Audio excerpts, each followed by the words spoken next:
Сәлем баршаңызға. Бүгін осындай үй жағдайында өте дәмді болып шығатын болонеза пастасын дайындаймыз.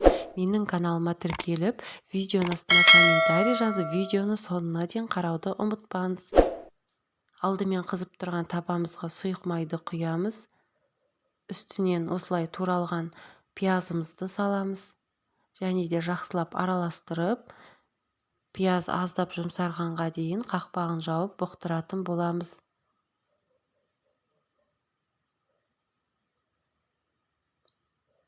Мінекей пиязымыз аздап жұмсарды. Енді үстінен тартылған сиыр етін саламыз.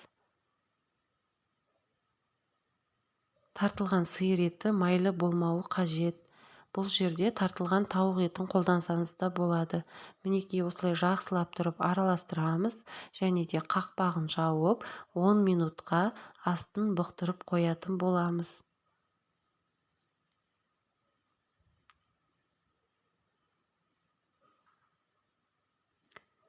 Яғни пиязбен тартылған еттің суы тартылуы қажет.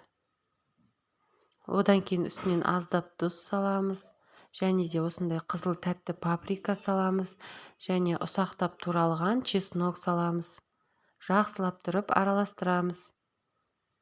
Және де тағы да қақпағын жауып 5 минутқа бұқтыратын боламыз. Мінекей етіміз пісті.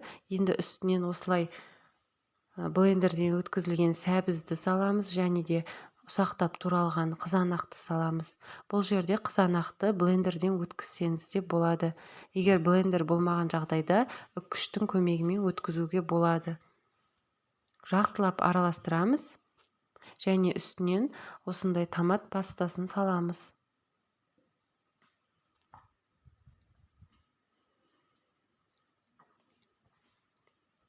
Қақпағын жауып 10 минутқа бұқтырамыз. Оған дейін біз спагеттиді дайындайтын боламыз. Яғни осылай қайнап тұрған суымызға спагеттиімізді саламыз.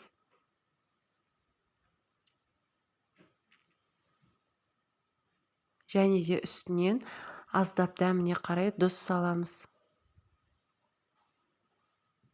Жақсылап тұрып араластырамыз. Және де оттың астын ашып бір қайнатып аламыз.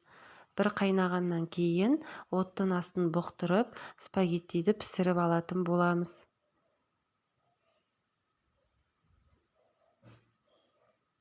Енді біздің болонеза пастамыз дайын болып қалды. Енді осының үстінен осындай кинза саламыз. Кинза салу міндетті емес. Негізі бірақ салсаңыз дәмі өте керемет болады. Және үстінен осылай су құямыз. Суды көп құюға болмайды, өйткені сұйық болып кетуі мүмкін. Мен шамамен 1 стакандай су құйдым. Су міндетті түрде ыстық болуы қажет. Және де жақсылап араластырып, бір қайнатып, астын бұқтырып 10 минутқа пісіріп аламыз. Мінекей біздің болонеза пастасы дайын болды. Осындай өте дәмді әрі қып-қызыл, түсі де әдемі болып шығады. Енді спагеттиіміз пісті. Оның үстінен біз мұздай ыстық суын төгіп, мұздай суды құятын боламыз.